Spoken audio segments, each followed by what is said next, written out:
say hello. Okay, it's different. Yeah, I don't know why. Yeah. So anyway, web stream. Yes, Terry, this is being recorded. So welcome everybody. Okay. Do you want to? Please, no, just ignore that. Okay. Okay. Okay. Windows. Welcome everybody. I'm Shana Ritter, Thomas Ritter. For those of you who are just stumbling upon us for the first time, welcome. And for those of you who have been here many times, welcome back. Yeah. So this was about inside-rein addiction. Right? We can all relate, right? So if your hand keeps sneaking up to that inside rein, welcome to the club. Almost every rider has done this, but it comes with consequences. Yeah. Do you want to talk about those? Yeah. Real quick, list them for us. Yeah, you can, if you hang on the inside rein, you can block the inside hind leg so it can't reach forward and it has to escape. Usually the shoulder of the horse then evades, pops out to the other side. If you pull on the left rein, the horse pushes the shoulder to the right. It makes the crookedness worse. Yeah, exactly. And kinks the base of the neck, so you disconnect the rein. It makes the crookedness worse. Exactly. It actually disengages the hind leg, which then exacerbates the situation. It kills the impulsion. It introduces bracing and blockages in the paw and the jaw, and the other parts. Inside hip, the inside hip of the horse. Exactly, yeah. Parts of the body. Yeah. So and it's an illusion. We're gonna get to that. It's an illusion that almost a trap that almost everybody falls into. Oh yeah, everybody makes a mistake at some point. And it's almost instinctual, like grabbing reflex, that the humans have. It is. And today we're going to talk about that, and we're also going to talk about how you can break that habit so that you don't fall into this trap anymore. Really quick, before we get to it, I wanted to mention just really quick that we are today on the last day of our Black Friday sale, and we are also at the same time, it's the opening day of enrollment for our new course, Bendology. If you're interested in either of those, you can go to our website, that's artisticdressage.com, and head over to the store. Or if you're on YouTube, you can just check the video description and the links are right there. So let's get to it.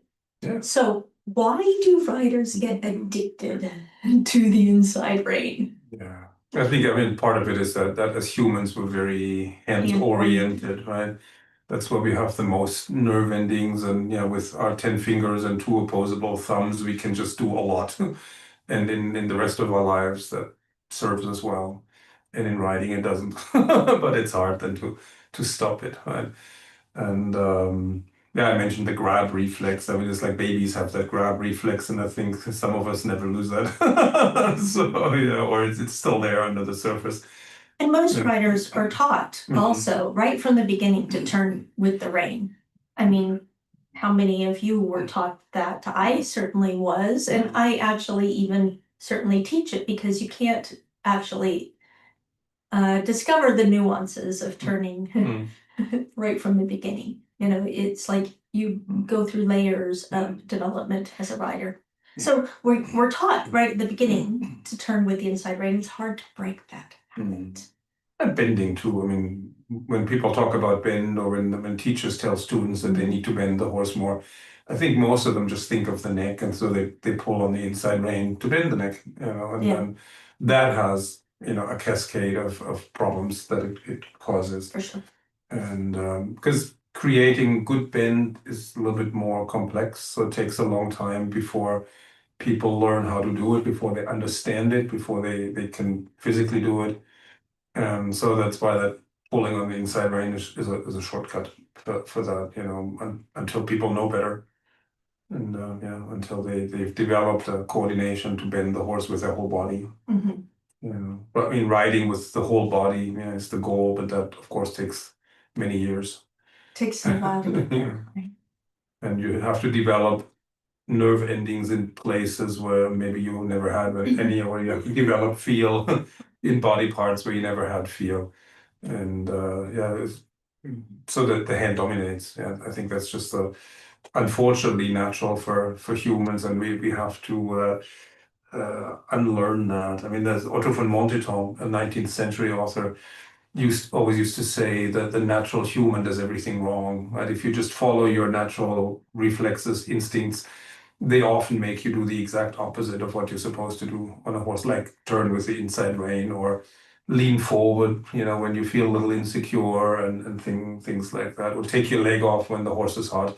These are all like reflexes that humans naturally have, but they don't lead to good results typically. So you have to learn and train yourself to do maybe the opposite of what your body wants to do naturally. It's true. I mean, trying to achieve the bend with the inside rein is in a way instinctive, but it's not necessarily correct. In fact, it's most definitely not correct. And there are, like you said, many things like that, where the natural reaction is actually not the best reaction. Right.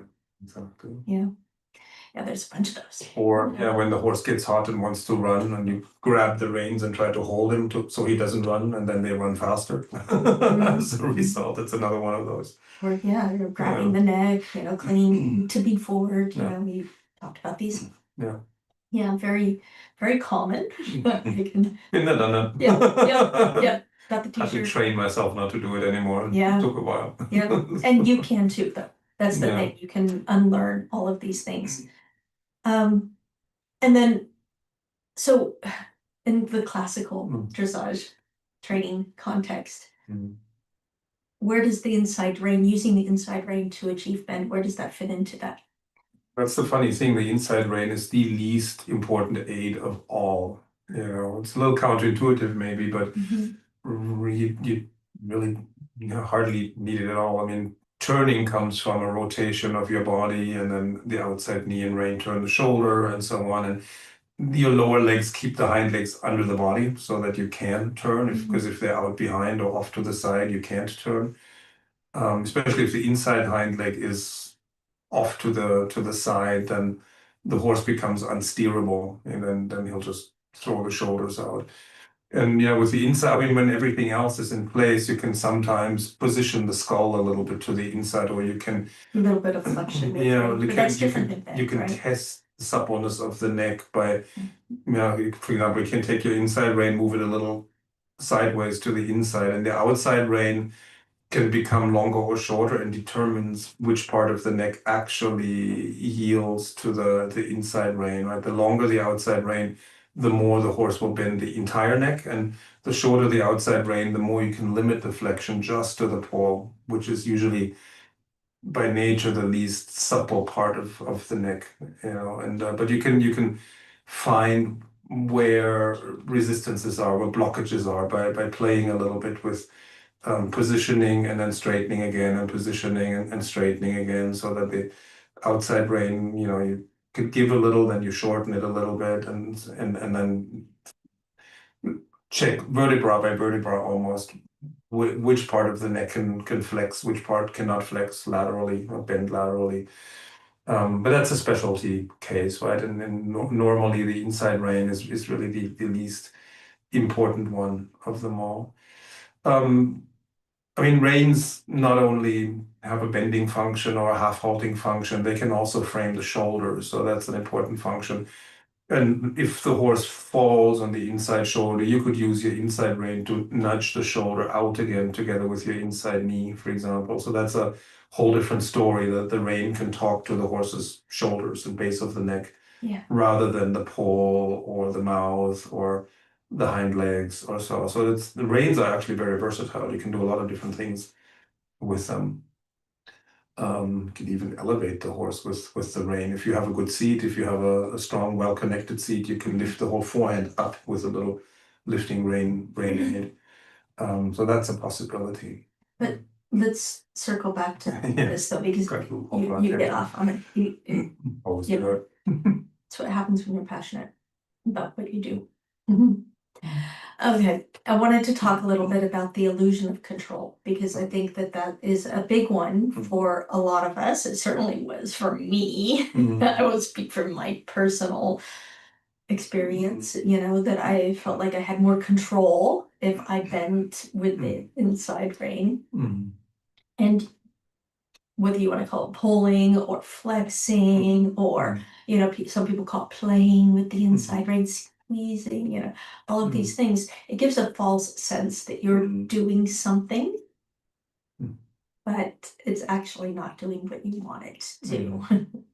Yeah, it interferes more than anything, really. And yeah, you can lose control of the horse. I mean, when you're riding in the hollow direction of the horse and you feel the horse maybe lean a little against the wall, or maybe you don't feel it, but you want to turn away and you can't, then the natural reaction is to pull on the inside rein because the horse won't turn, you know, when you're asking him to turn. And that's really a reflex that's really deeply embedded in the human psyche somehow, right? And then you have to learn to release that inside rein and turn yourself, use your outside knee and rein, use the inside leg to engage the inside we can get to what you do, but this is sort of like this control cycle that happens because initially it looks like, or it appears, it seems to be that this works, right? You seem to get an illusion of bend, right?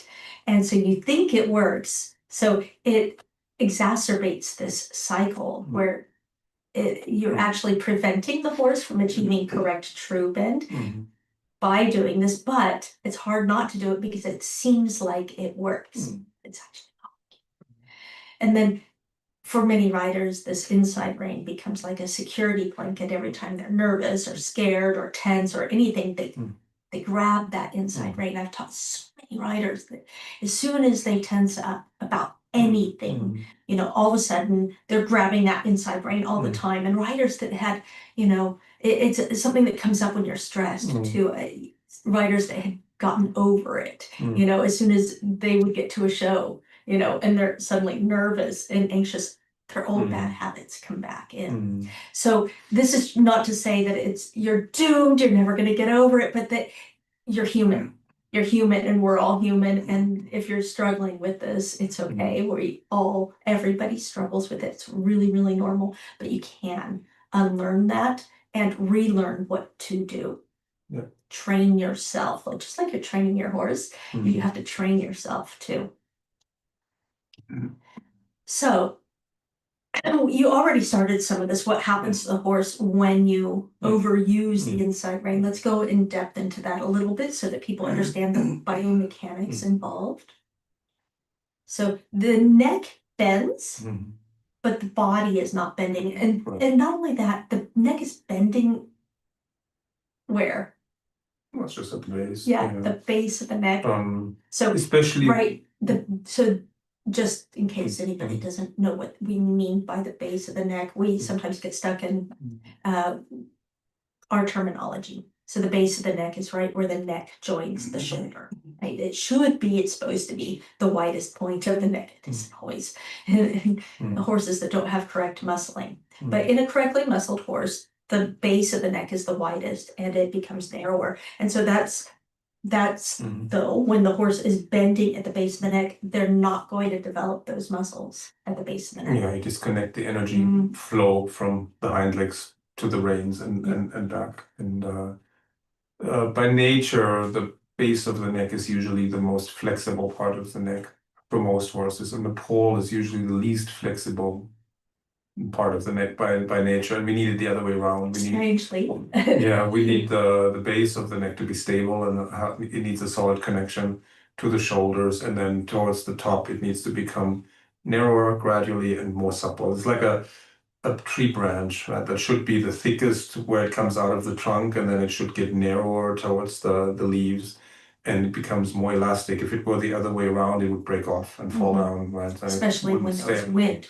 As soon as you have a windy day, that branch is going to break because it's unstable, it's insecure. Yeah, and the horse's neck should be a little bit like a tree branch in that sense. The widest, most stable at the base, and then the thinnest, most supple towards the top, so that the skull can move very freely left and right, and up and down and so on without blockage. Sorry.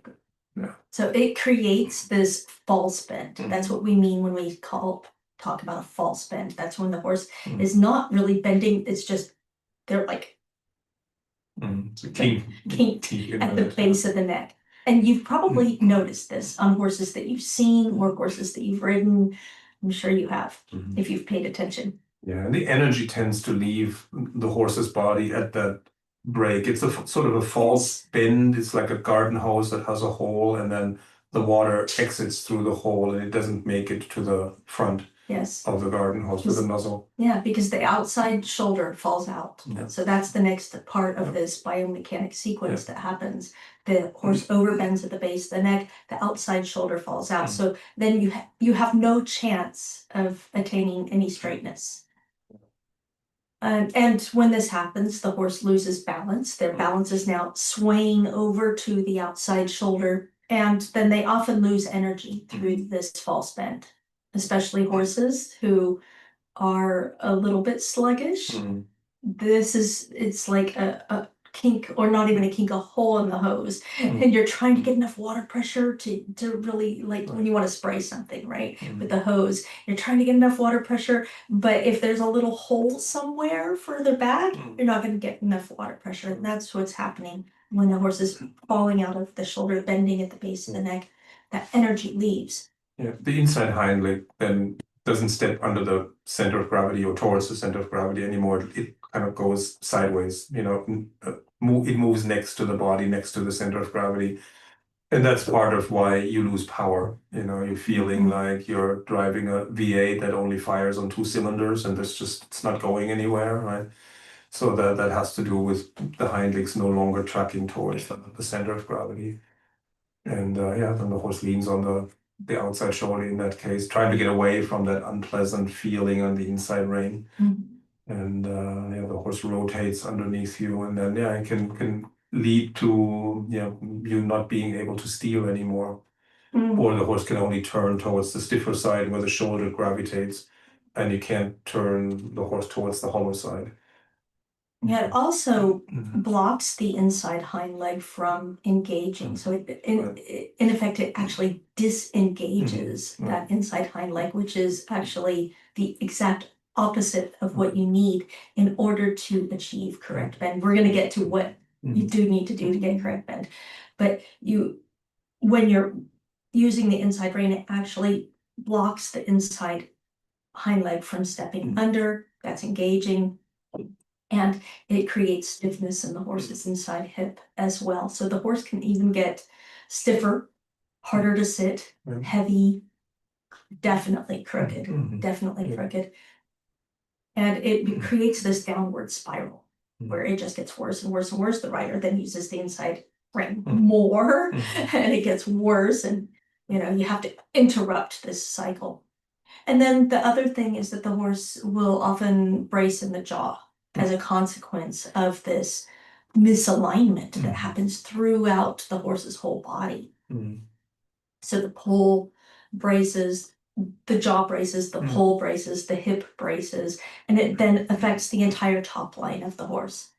And it's a classic cascade of problems that happen, all starting with using that inside rein. So this is why using the inside rein, it feels really helpful, but it's not. Everything then slowly gets worse. So let's talk about how to break that pattern. How do they break the pattern? So a sequence of, or do you want to talk first about, before we get to how to break the pattern, do you want to go into a little bit more about what's happening, or do you want to go right to breaking the pattern? Yeah, we should talk about how to undo that old habit, how to get out of that pattern. So we've explained the problems that are created and how they're created. Actually, what are the ingredients of bend, really quick, so they know what does bend entail? Yeah, there are several ingredients, right? You have to have the horse's feet aligned on the line of travel. Like if you're on a single track, then the left pair of legs should be on the left side of the line, the right pair of legs on the right side of the line. And the spine of the horse should feel like it's a segment of the line you're riding. So when you're riding a straight line, everything is straight. When you're riding a curved line, the horse needs to bend, and that is not so easy because horses are not snakes.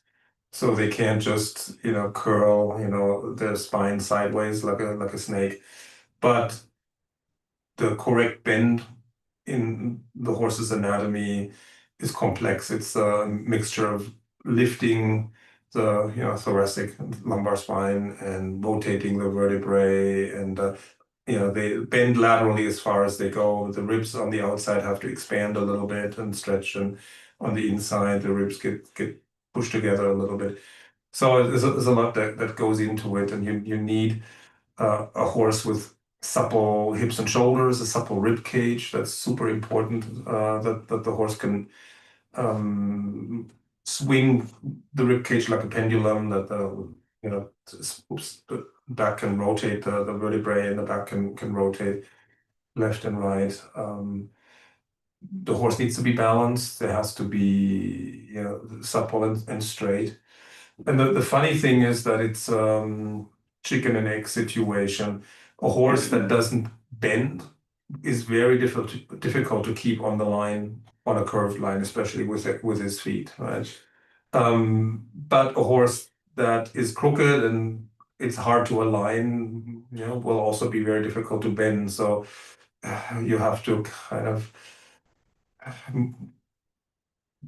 cycle through, the straightness, the balance, the suppleness. Tempo needs to be steady, rhythm and tempo need to be steady, that sort of thing. So it's an interesting, reciprocal relationship between the bend and the straightness, the bend and the balance, also bend and flexion of the hind legs, because in order to bend, the inside hip of the horse has to come a little bit more forward, and the inside hind has to step a little bit more under, and then it has to support the weight. Like if the inside hind doesn't flex in its upper joints, it touches down, it straightens the joints, it lifts the hip up, and then the haunches will fall out or the shoulders will fall in. The horse will maybe counterbend. Anyway, with an extended, stiff, straight inside hind leg, you will not be able to create a correct bend through the middle of the horse, right? So you have all these elements that go into it, and so you need a degree of flexion of the hind legs collection in order to get a good bend. But then again, you develop collection through bending work, right? That's I always find that interesting, how it's chicken and the egg, what comes first, right? So you kind of have to go back and forth and then tweak this knob a little bit, tweak this knob a little bit, and then eventually it improves. And it's a little bit like you're cycling through the same elements, and it's like climbing a spiral staircase. Every time you come around to the same issue, same topic, it's a little better. You're a little higher up, right? The bend is a little better, the straightness is a little better, the flexion of the hind leg is a little better, the suppleness, the mobility of the hips, the shoulders, the rib cage is a little bit better. But so it's a longer process, so to speak. Yeah, so. Okay. Do you want to talk then about how to break a pattern? Yeah. Yeah. And then I see there's some questions, so Yeah. we can get to your questions at the end. If you're on Zoom, just put it in the Q&A, and if you're on YouTube, just type it in. I'm monitoring right here. So the seat plays a central role, of course, in this issue. A lot of people have trouble turning because they're not connected enough in their own body. So I used to teach lots of people who would try to turn by turning their head 90 degrees, because somebody had told them you have to look where you're going, right? And then the horse will turn. But if you just turn your head, the horse will keep going straight, right? Right, it's not wrong. No, it's not it's not wrong, but it's just like that. it's incomplete. And then they would turn the shoulders maybe 45 degrees, right? If at all. But the pelvis wouldn't turn. The pelvis would go straight. So the horse would then go straight with the neck bent, because if you turn your shoulders, you shorten that inside rein, you know, and you lengthen the outside rein, which creates a gap on the outside shoulder neck connection, and the horse will drift right through that hole, and you end up pulling the head to the inside, right? So in order to ride a turn, you have to learn to kind of move in one piece. You have to turn from your pelvis first and let the shoulder and head kind of follow along. Let me just say that, you know, he's talking about turning because bending and turning are linked. You can't separate them, right? Yeah. So no turn without bending, right? right, and they affect each other. I mean, often the bend that you need, you're messing it up by trying to turn incorrectly.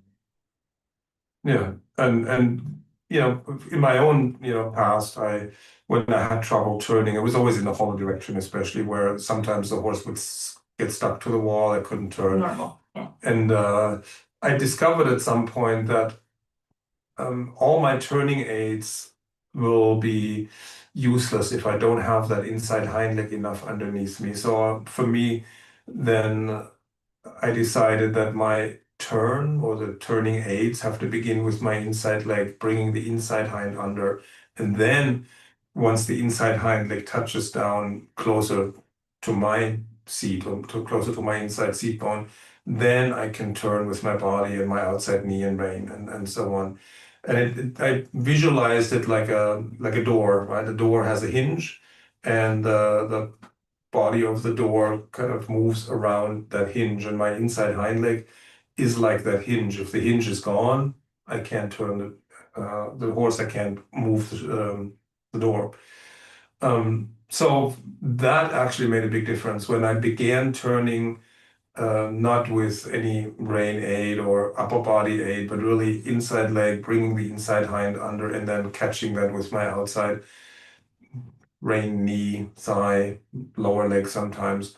And then you can negotiate the turn, but you have to have that inside hind leg underneath you. Otherwise, you lose control over the shoulders. So that was a big eye opener for me when I figured that out. Nobody told me. I just discovered it by accident at some point a long time ago. But that I still remember that very clearly. And then all of a sudden, the horses started to turn. You know, and that's always the turning towards the hollow side. I had more problems with turning towards the hollow side. When you go turn in the stiffer direction, yeah, the horse will be happy to move the shoulder to the inside, but you will probably have trouble getting a soft bend to the inside because the horse will try to lean on the inside rein and look to the outside. And if you then try to bend or force the bend with the inside rein, it can happen that you're actually pulling the horse even more onto the inside shoulder. And then it's this effect that the horse turns into concrete from the paw, all the way back to the inside hip. Rather than disconnecting at the base and pushing the shoulder out, and some horses just raise completely on the inside and just turn like this, and hard as a rock.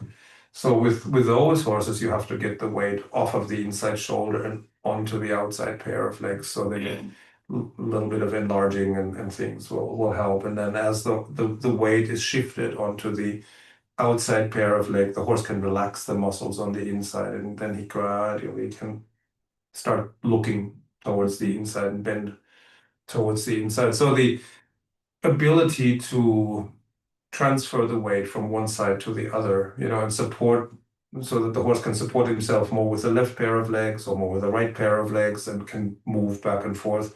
That plays a really central role in the ability to bend as well. Like if the horse can only really support himself with the right pair of legs or the right shoulder, he will always look to the left. He will never bend to the right. All right. So before you can create a bend to the right, that horse would have to learn to trust his two left legs. Because sometimes horses think that the legs on one side are not strong enough, or he doesn't have any awareness of these legs, that they're even there. Or maybe the horse had an injury at one point that hurt, and so he doesn't trust it, and he thinks if I put weight on that leg or on that side, it's gonna hurt again. I know it, so I'm not gonna do it. So that complicates things sometimes. And so with some horses, you have to actually begin with teaching them better body awareness so that they know how many legs they have, where they are, and that they can trust their legs. Like, at each corner of the horse's body, there's a leg, and the horses need to learn that they can rely on them, and it's not going to hurt, and that they can move the weight from one corner to the other, from one side to the other, and so on. So that's a really important lesson for the horse to learn. For the rider, like I said, learning to move with the whole body, turning with the whole body, creating the bend in a way also back to front and from the ground up, like from the inside leg, like I said, and to activate the inside hind leg. and from the horse's feet to the spine up. That's why I always think back to front, but also from the ground up to the spine. Like before you can do anything with the spine, you have to have the feet in the right places. That's why the alignment is so important. And connecting the feet to the ground and the weight also. So you need to be able to send your weight through any one of the four legs into the ground. That's where stirrup stepping comes in handy, and half halls and things like that. And when you have a good connection from your weight through all 4 feet to the ground, then you can do anything pretty much. You can create the bend just by shifting the weight. Exactly. Do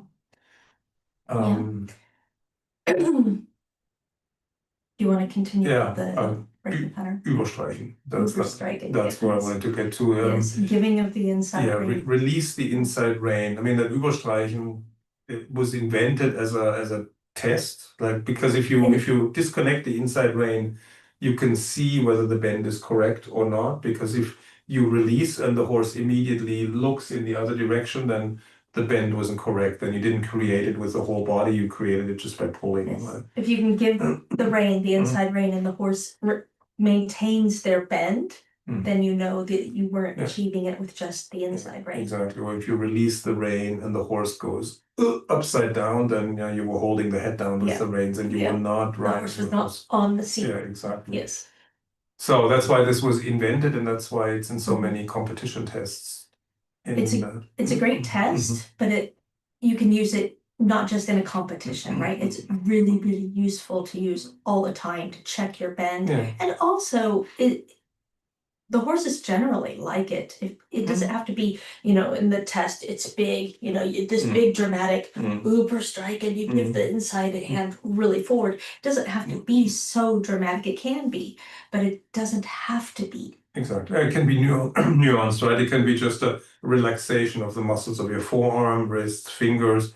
And so you don't see anything, right? But you can also give so much that the rein is slack.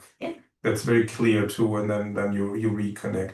But it could, like I said, could be just a relaxation of your muscles in that arm. That everything is completely soft, and no muscle tone left, so to speak, in that arm. And then you'll see what happens. See if the horse stays in the same bend, the same elevation, pull flexion, and so on, or if everything falls apart the second you release the rein. Some horses get better actually when you release. Because maybe you were holding a little too much, and when you release, they relax more. They maybe drop the pull a little bit, lift the withers a little bit. So that it's a good way to check on yourself. If you were holding without realizing it, or if you were restricting somehow without realizing it. I like, for example, when I ride circles and waltzes, I like sometimes to give the inside rein and then maybe shorten the outside rein, make the neck completely straight, as if the horse had swallowed a broomstick, and then nudge the shoulder a little bit over, and then reintroduce the bend. So it's like you go from your normal bend, to a completely straight neck at least, and then come back to a little bit of bend. It can be a good starting point too if you have a horse that has the false bend, that is, falling over the outside shoulder, bending at the base of the neck. Take all the bend out initially, and then start with these micro adjustments that we're talking about, instead of just going back to the habit of the inside rein. Things can look different from up top than from for sure. the ground. Like the neck bend may look correct to you in the saddle, but from your eyes on the ground, you get the feedback that you're bending the neck too much. That's why it's really useful to have some eyes on the ground, either a friend, an educated friend, or an instructor, trainer, or video coaching like we do, or other people do as well. Mirror would be good. Mirror can be really good, yeah. Or to video yourself and just basically audit yourself, your writing, by monitoring how your videos look.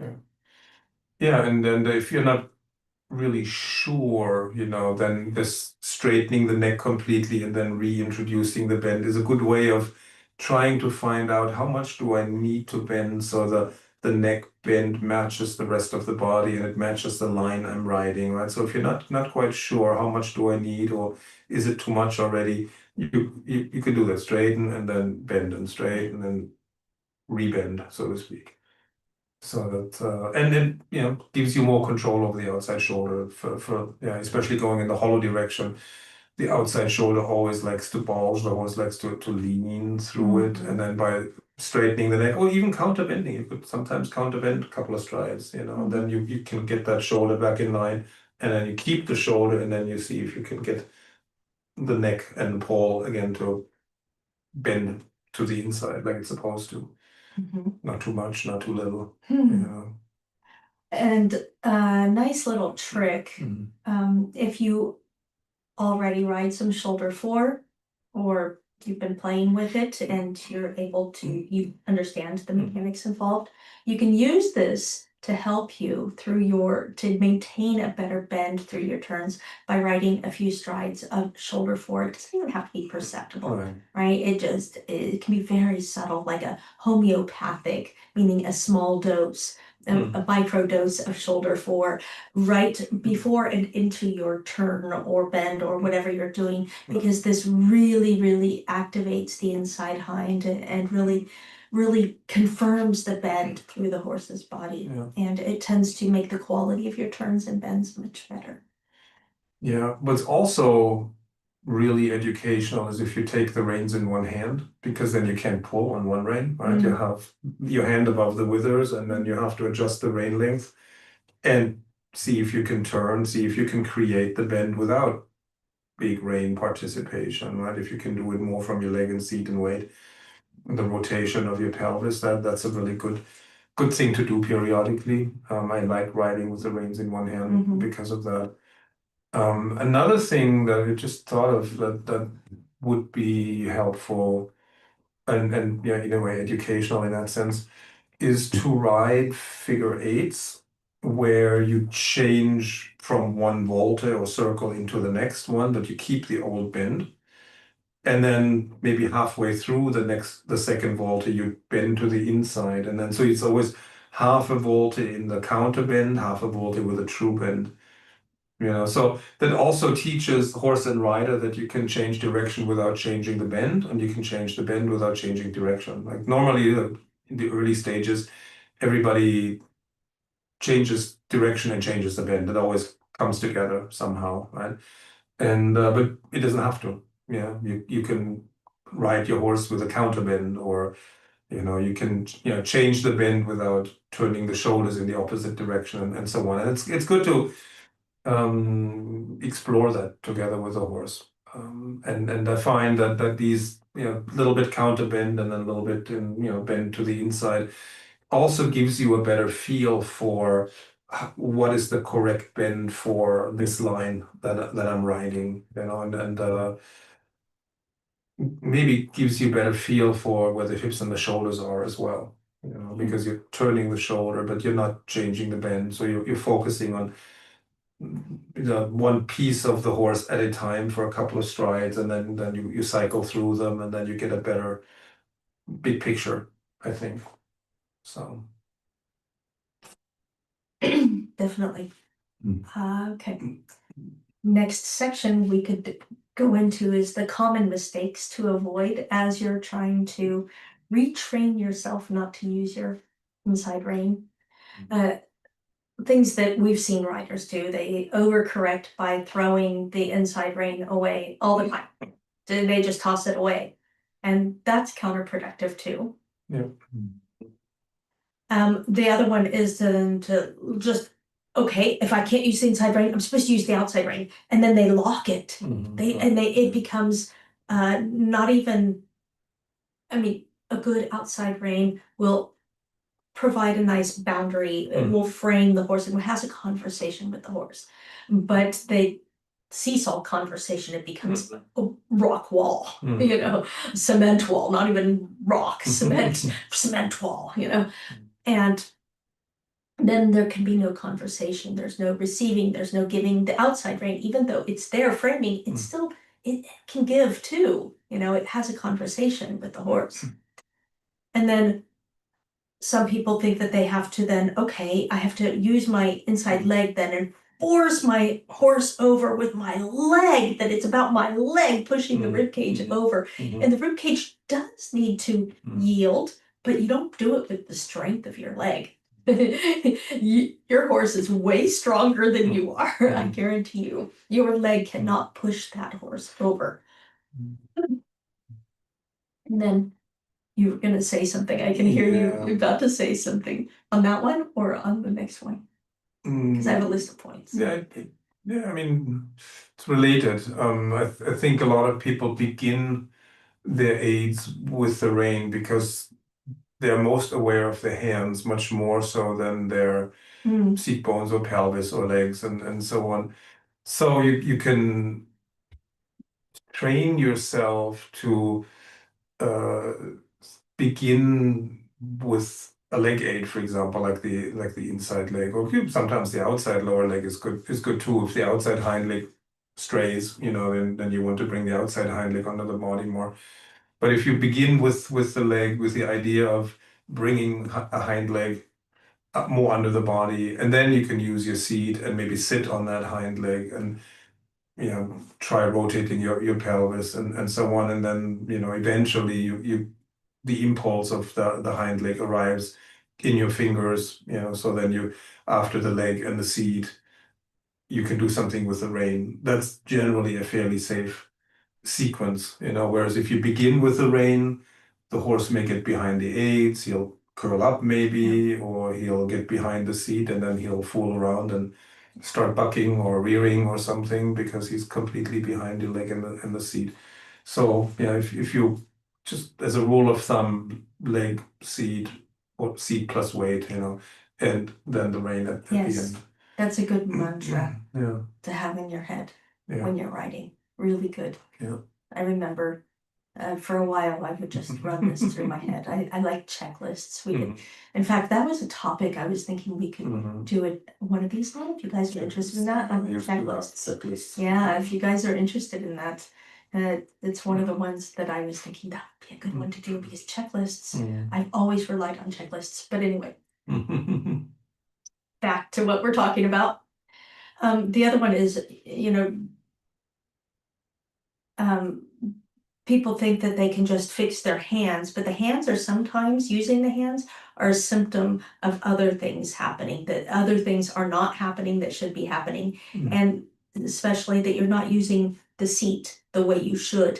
And so they try to fix this issue without putting any other attention into what else you should do in place of it. So it's a whole body, right? It's not just about the hands. It's not just about the rein.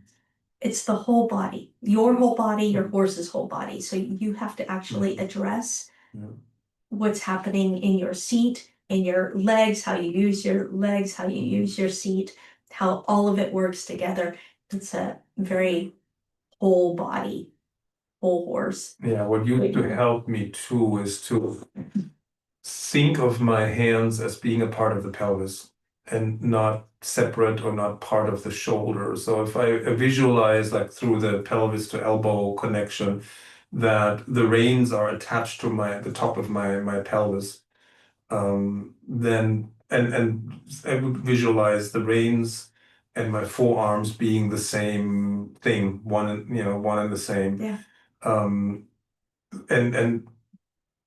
being a little bit more like a chain, so to speak, right? Where that just transmits impulses like from the hind leg to the skull of the horse or vice versa.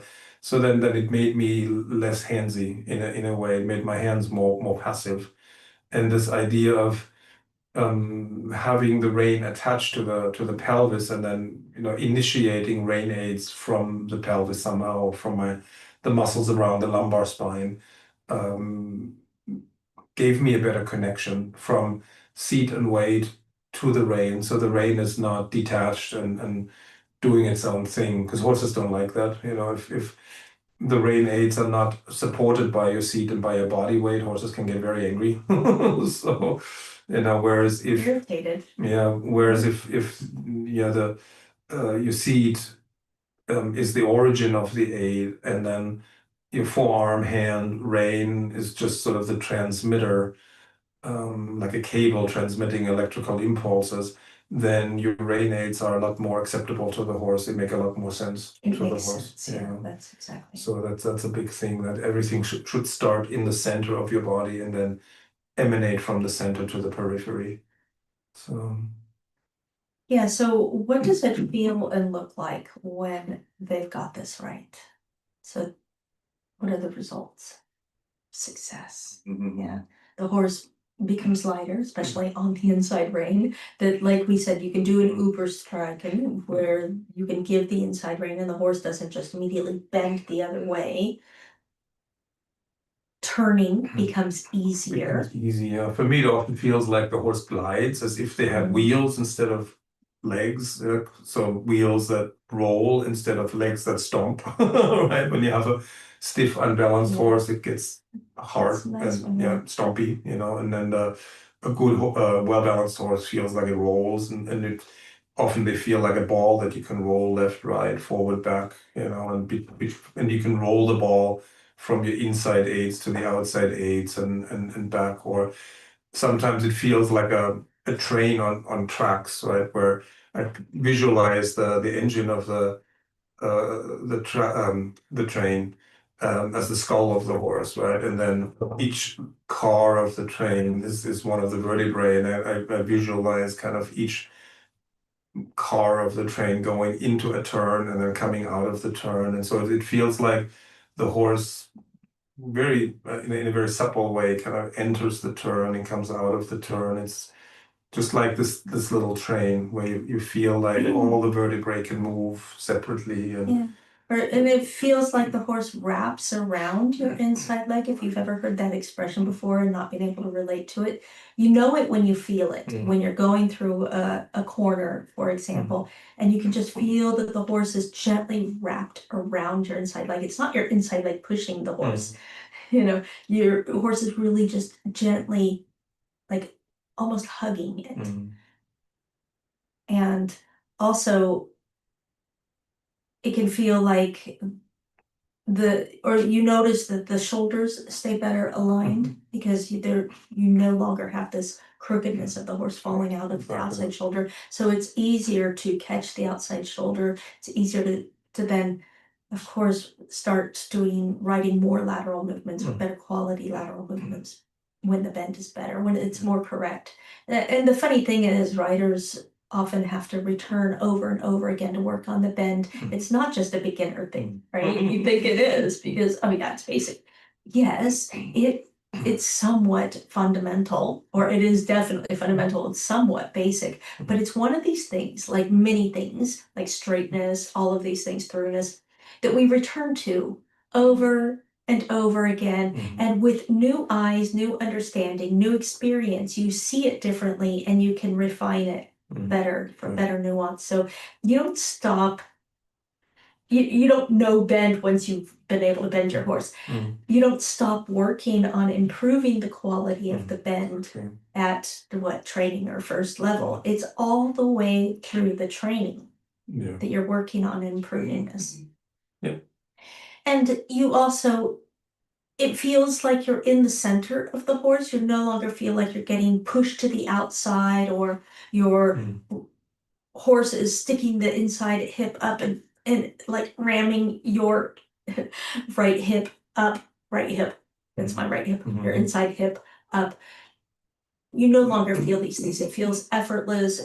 You feel grounded. You feel centered. You don't feel like you have to be busy to try to get the bend. It just happens. That's what you're aiming for. So we can go on to our questions in just a second. And then we only have about 7 minutes left. I just wanted to remind you all that we are on the last day of our Black Friday sale and on the opening enrollment day for our Bendology course. If you're interested in either of those, just go to our website, click on the store. The links are also in the YouTube description. And also, if you are interested in things like this, I would love to hear what other topics you're interested in us covering. You can put it in the comments here or send me a message or an email, however you want to communicate. I'm interested in what other topics you're interested in.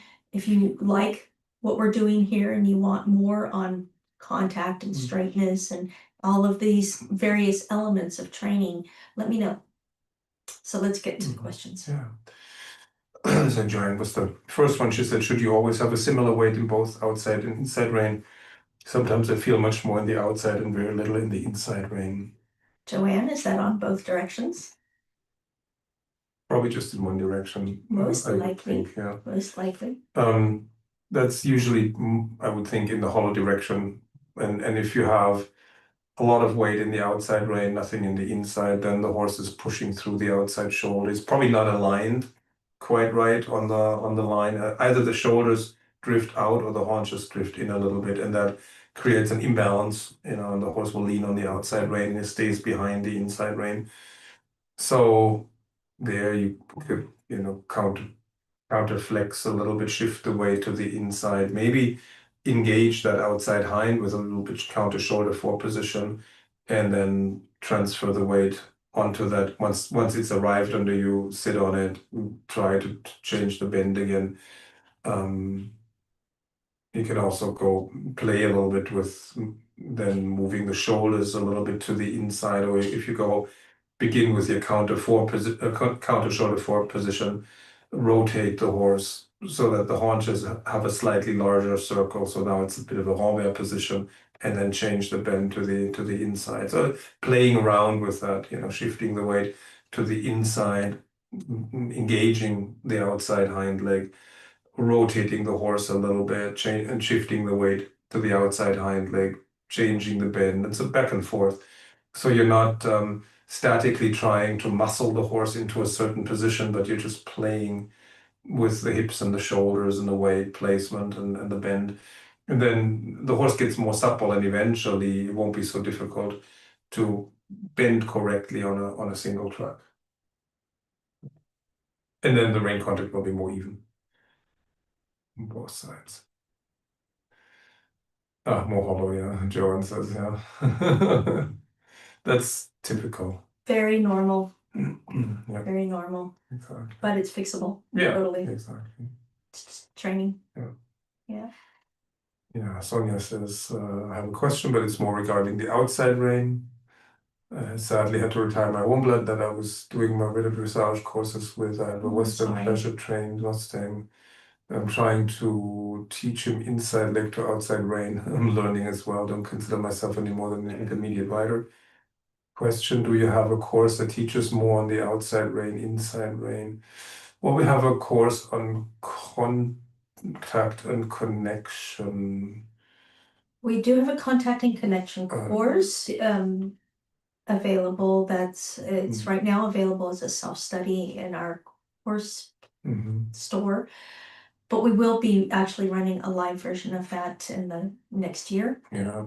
We also have our new bending course, which is a brand new course. If you're interested, you can look at that in our store too. It's there right now. It starts on Friday. We have a course for younger horses, after the initial starting phase, Right. That might will be cover useful some of these things, that could be useful in the through the back course. That's not actually there. Not available. I think there might be the self-study in the store right now. Because that touches on similar issues too. Yeah. Yeah. But So you could take a look at all of those and see if any of them feel like they're a good fit. And if not, then just send me a bunch of questions. We'll answer them here. Jane Kung? Jane Kung says, would you start working on the ground if you have a horse that's super crooked? Yeah, probably with new horses, I would always start on the ground, lunging a little bit, working hand a little bit, maybe a little Felden horse, and then kind of, yeah, when they're fairly balanced at the lunge line, then I would get on and ride. But it's easier if you start on the ground, then there is less a less steep learning curve in a way, or the horse doesn't have to deal with the rider's weight on top of his own, and so yeah, it's probably a good idea to teach the horse a little bit more body awareness and better balance, and you can already supple the hips and shoulders a little bit more on the ground before you get on. So. Okay, so one quick question, then we have to go. Vivian wants to know if serpentines help with this. Yeah, This is one of the exercises that are super useful for working on bend, absolutely. Because you have to really, every time you're crossing over the middle of the arena, you're having to practice the change of bend, and that's a critical transition. And really useful, really useful. So yes, it's a very good exercise. It's an exercise we use a lot in a lot of different ways. There's different ways of riding the serpentine. Yeah, absolutely. There were some other comments. I just want to make sure Terry assures me that Through the Back is available as a self-study in the store. So I couldn't remember for sure, but Terry works for us, so she knows what's in there and what's not. And Maria really quick says, as we're on the subject of bend, I would love a deep dive into how we can improve the bend of the horse's rib cage. That is exactly what that new course is about, bendology. That's exactly what we're going into. So we're going to have to end it with that. I wanted to wish you all a very happy holidays, and this is part of our Advent series that we're doing. A series that we're going to do some live trainings, we're going to do some giveaways, we're doing some freebies, we're doing, there will be some discounts, heavy discounts on things. I'm just making it up as I go. So join me for the ride. And again, if you have any topics that you would like us to go into, just send me a message, send me an email, or put it in the comments. And Sonia just says, thank you so much and really appreciate everything you're doing for us, giving your time and sharing your wealth of knowledge. You're welcome. Thank you. Thank you all for being here, and we'll see you soon. Yeah, we'll see you soon. Bye. Bye.